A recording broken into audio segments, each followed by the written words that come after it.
Well, hello and welcome. I'm Rev Cassandra Rae, and I just want to say thank you for joining us here today at the Center for Spiritual Living, White Rock. And we're an inclusive learning center of practical spirituality based in the Lower Mainland. Of the Vancouver area, British Columbia, Canada, and we create sacred opportunities for personal empowerment and collective transformation through wholehearted experiences of truth and spirit. And wherever you're at on your path today, whether you're struggling or soaring, there is a place for you here. And so, as we begin our gathering today, I respectfully acknowledge that I live and work on the traditional, ancestral, and unceded territory of the Coast Salish nations, including Kwikwetlem, Tsleil-Waututh, and Stalo nations. And we thank the First Nations who continue to live on these lands and care for them, along with the waters and all that is above and below. So now I invite you to let everything else go. Silence your devices if you can. I'm going to do that right now. Mine's not silenced yet. Now it is. And just to be here now with us. I invite you to turn within as we anchor our time together in prayer. And just taking a moment to pause, to recognize the divine love that is present right here and right now. And just recognizing that there is an infinite intelligence of love and creativity at the center, at the source of everyone and everything. I know that this love and creativity, that it is unbounded, it is limitless, it is free. And it takes such great pleasure in expressing and expanding through each one of us. So I recognize that that includes me. And that includes each and every one tuned in right now. Each one of us a sacred, individualized expression of the one life. Each one of us here to give only what we can, only who we are. And so I recognize the sacredness of that and the infinite things that had to come into place in order to bring each one of us here. And so what I know is that the entire universe is supporting each life here and supporting this gathering here together. I know that it is infused with love, that it is guided by the divine, and that it serves each and every one. Every word, every song, every breath in this time together serves the highest expression of each one of us. And so what a blessing it is. How grateful I am to be in the presence of the divine as each beautiful being right here and right now. I give deep and profound thanks for everyone and everything that comes together to bring us together with ease, with belonging, with connection, with love. I let it be, and so it is.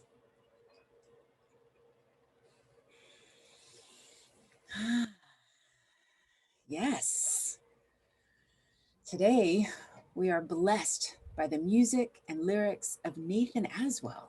He is joining us live from Vancouver. He's a recording artist and inspirational speaker based in Vancouver, BC. And his calling is to encourage people to live big lives one small step at a time. His CDs, Little by Little, and Yes, are celebrations of life, transformation, evolution, and the oneness of humanity, delivered in a variety of popular music styles. Connect with him online at nathanaswell.com. And please join me now in welcoming him. Yay! Welcome, Nathan. Thank you so much, Cassandra. Good morning, everybody. I'd like to kick things off. We have a couple of real barn burners this morning. We're going to start with one of them. It's called A Prayer to You.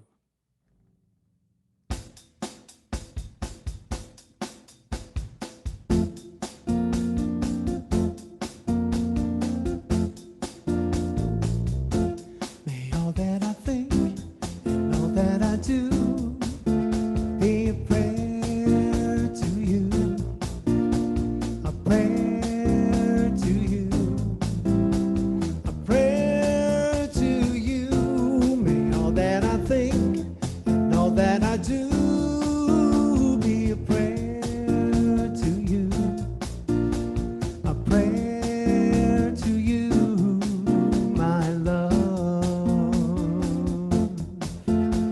In every face may I see you, in every voice may I hear you, in all that is may this be true.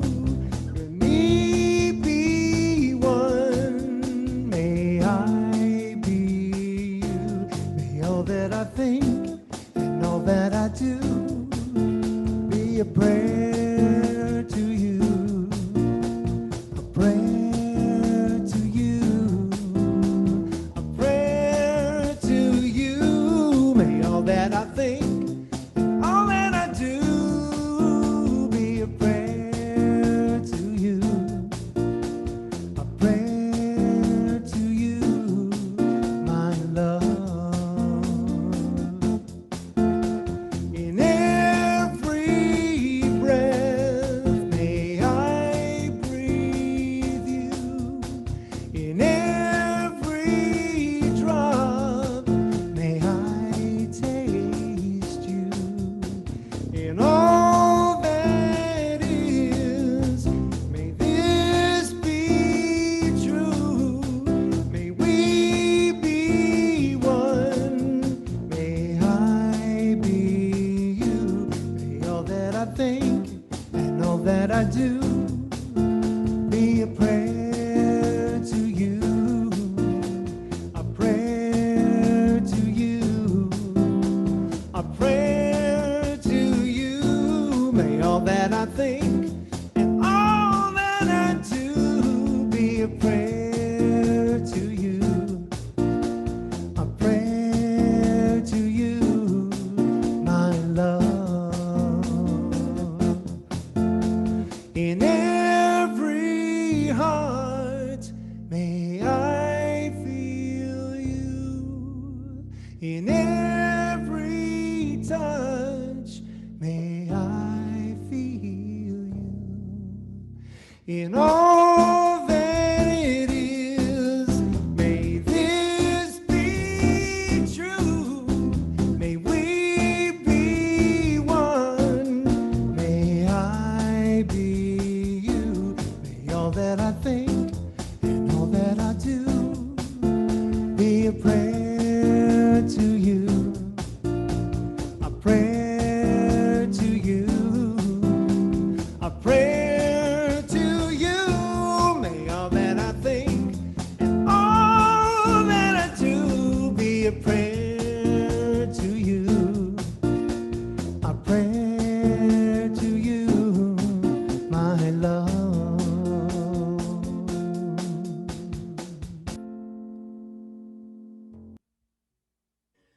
Wow. Thank you, Nathan.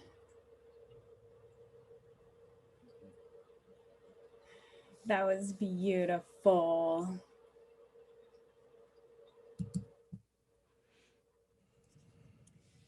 Well, here at the Centers for Spiritual Living, we practice a different kind of prayer. There are lots of things I think that are different here, but one of them being the kind of prayer that we pray, and instead of asking or pleading with the divine for what we want or what we need, we affirm our spiritual truth, and we call it affirmative prayer. We could call it transformative prayer.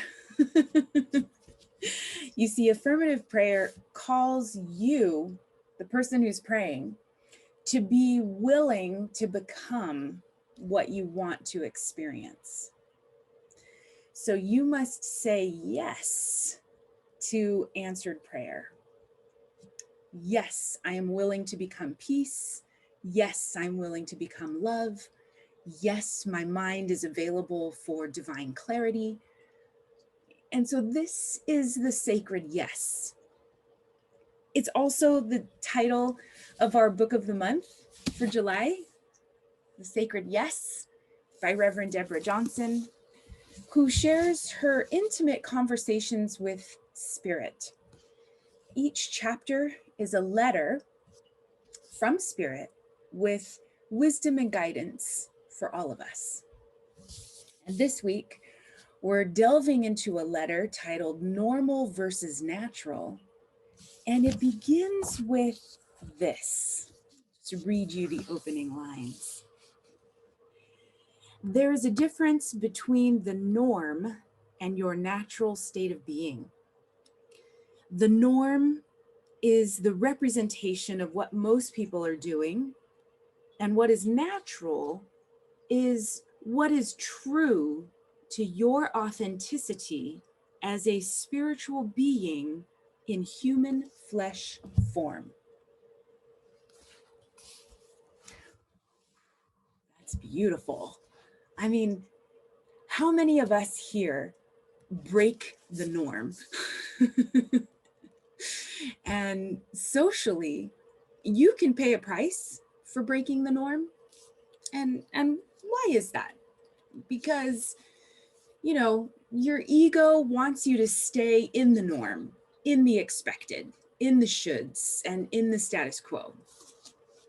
It appears to be safe there. But guess what? Living in alignment with your values, beliefs, and longings requires you to live according to what's authentic, true, and real for you, not to what everyone else is doing. What is natural is what is true to your authenticity as a spiritual being in human flesh form. So there's what's authentic to your spirit, and then there's the ego. Now, in the letter, Spirit says, I'm quoting here, your ego self is not always in alignment with your natural spiritual self.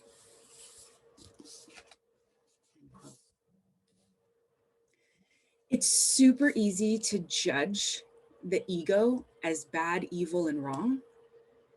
However, as a spiritual being in human flesh form, the ego is a part of your spiritual journey.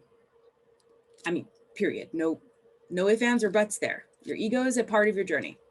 Now, maybe if you were a spiritual being in another type of form, you wouldn't have to deal with the ego. But in the human flesh form, it's part of you.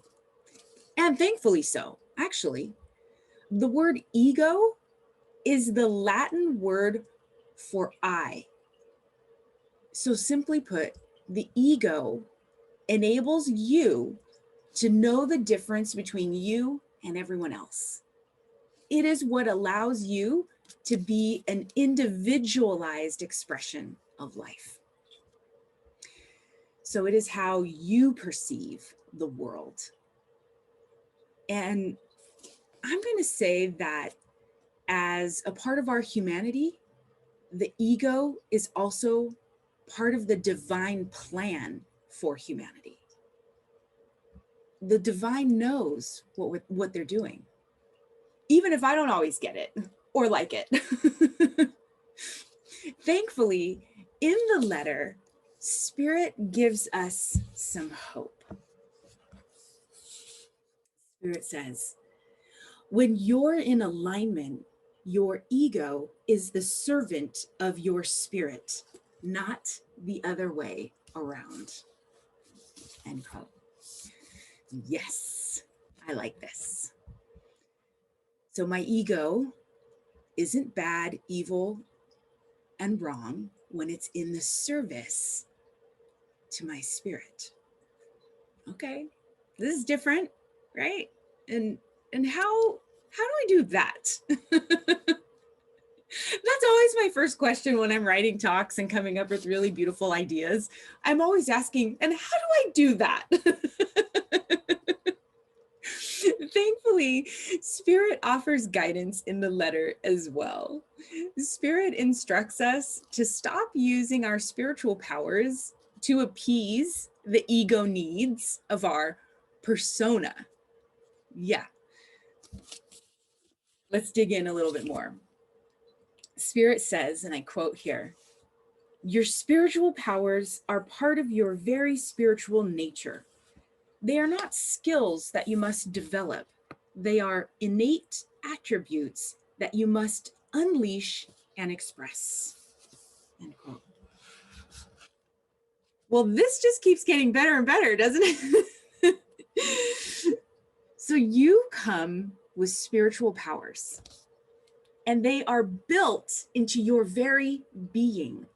You know, innate means that it exists in you from birth, that it is inherent to your essential character, and that it's something that comes from within you.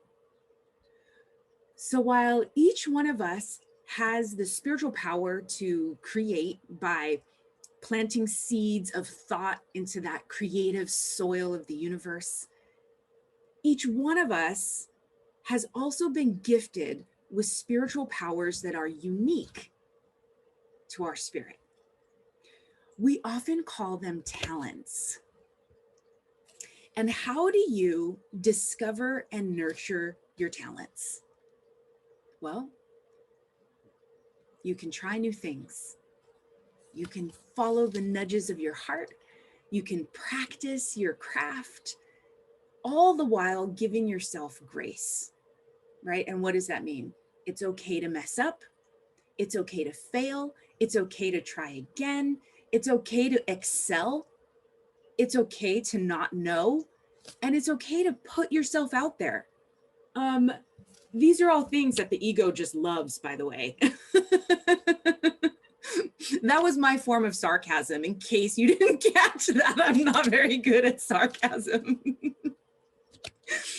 So Spirit offers some more very good advice in the letter about how to go about unleashing and expressing the innate attributes within you. So I'll read you a couple of lines here. Your spiritual powers are the natural byproduct of your living the life of spirit. Their presence is automatic, part of the very process of divine unfoldment. When you understand this, you will not work so hard at improving yourself and will place more emphasis on merely being yourself. End quote. I love that. This isn't about performing or perfecting. It's about being yourself. And why is it that being yourself requires courage? I wish it were easier. But being yourself is easy for your spirit. What's not easy is breaking the norms. But the norms don't lead to your deepest fulfillment. They lead to meeting other people's expectations. So this is not the life that the divine wants for you, nor do I think is it truly the life that you want for yourself. So in the letter, Spirit offers some advice on how to make this shift. Spirit says, you spend more time fighting for and about reactions and responses than you do cultivating your inner awareness.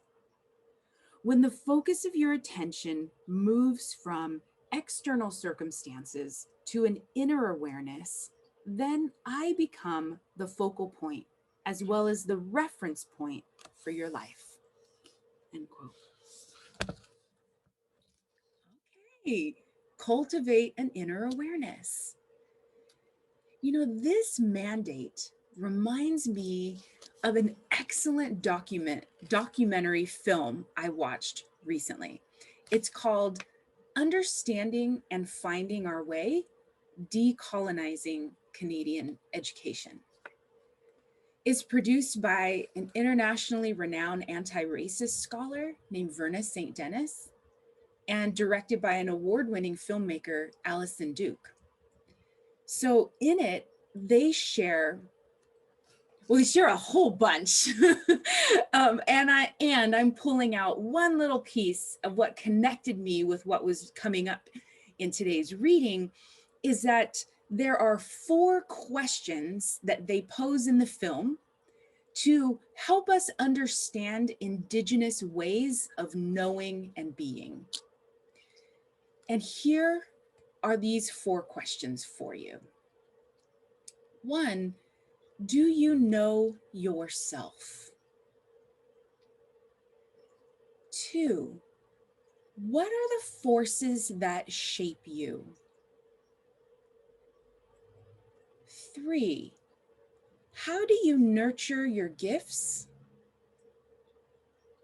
And 4, what will you contribute to society?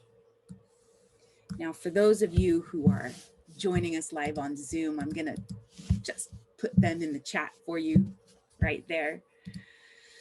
Those who are watching the replay, you can pause and listen again. Because I'm inviting each one of you to spend some time getting to know yourself this week. And I want you to consider, what are the forces that shape you? How do you nurture your gifts? And what will you contribute to society?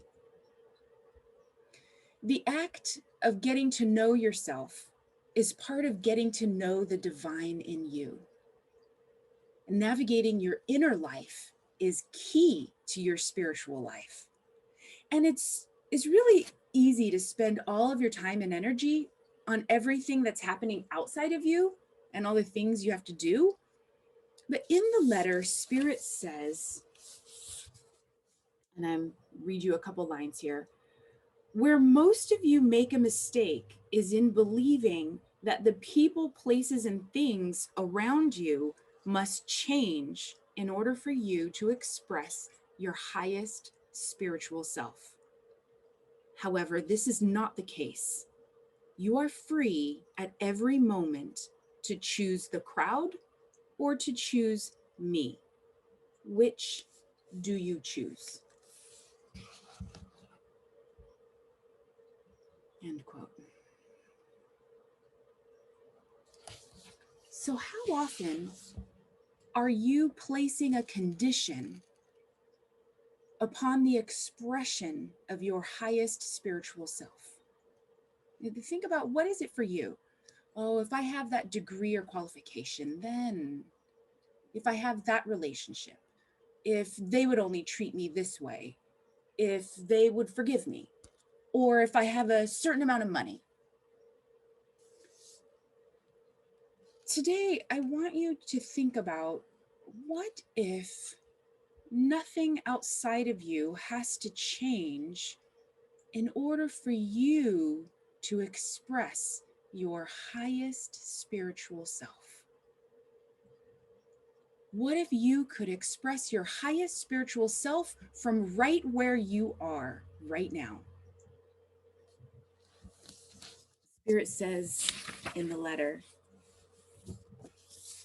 as long as you're afraid that certain people, places, and things are able to prevent you from being all that you can be in me, you will never experience what is natural to you. There is a place in me that is transcendent. It accepts your human limitations, but does not define you by them. End quote.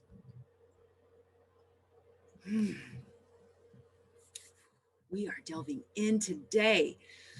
It is time to let go of the fear that outer circumstances dictate who you can be. And it's okay to accept your human limitations with compassion and warmth.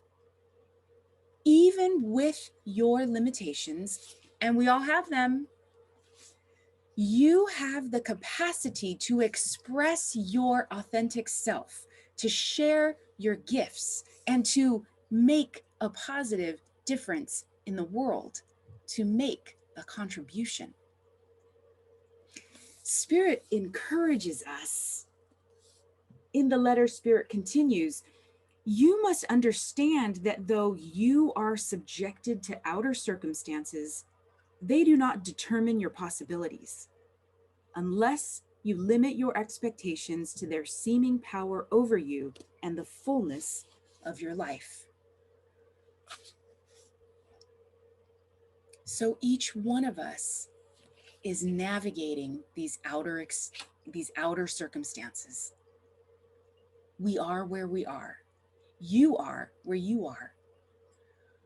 But where you are isn't the end, nor does it determine where you can go. So be real with the circumstances, see them for what they are, and also see through them. See the possibilities beyond your current experience. Stay focused on what you want to experience, what you're willing to become. Stay focused on Spirit. Spirit wraps up this letter by saying, when you are constantly looking at me, you will learn how to gaze at me and to see your problems in me rather than the other way around. Don't put your problems first and try to see me in them. Put me first and see how your so-called problems are a part of me, how everything is a part of me, most especially you. End quote. You exist in the arms of the divine. You're loved, supported, guided, and protected. What does it mean to you to put the divine first? How do you keep your eyes on Spirit?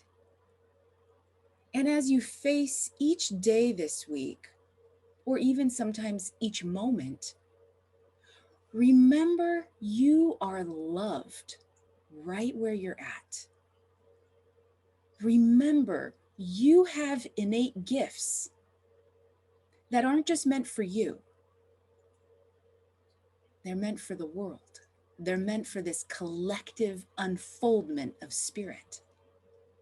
So as you decide what to say and do this week, ask yourself, what is the most authentic and compassionate thing I can do or say? What is the most authentic and compassionate thing I can do or say? Each step is sacred on this journey called life, even the difficult steps. And I'm so grateful to remind you today that you never have to take a step alone. While no one can walk your life for you, you never have to walk a step alone. Not only is Spirit right where you are, but we can take these steps together. And personally, I can't wait to see how Spirit unfolds as you. And so it is.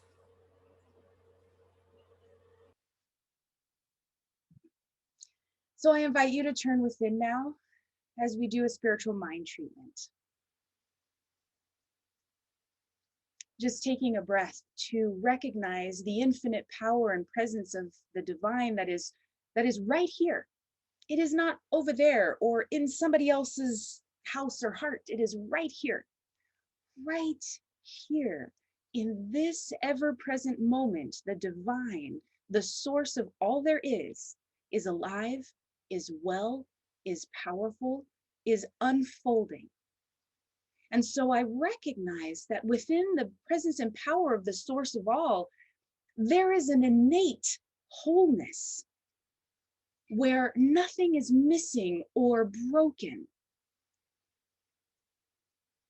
Everything that is needed for the full expression and expansion of the individual is right here.